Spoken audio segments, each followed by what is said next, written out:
είμαι στο Los Mexicanos. Εδώ είναι η κάρτα του Los Mexicanos. Εδώ είναι είναι κάτι.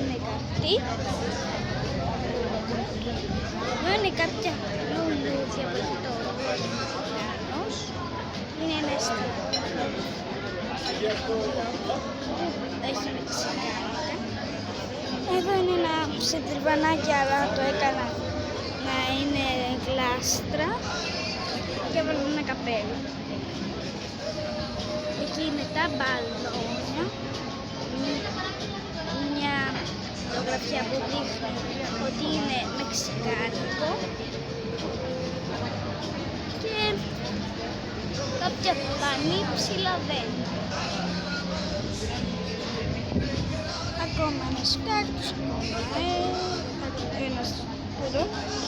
ακόμη ένας κάκτος και αυτός και άλλος ένας κάκτος και ένα νόμιμα κάτι. Νομίζω ότι αυτό ήταν το βίντεο, γι' αυτό κάντε όλοι like και εγγράφτε.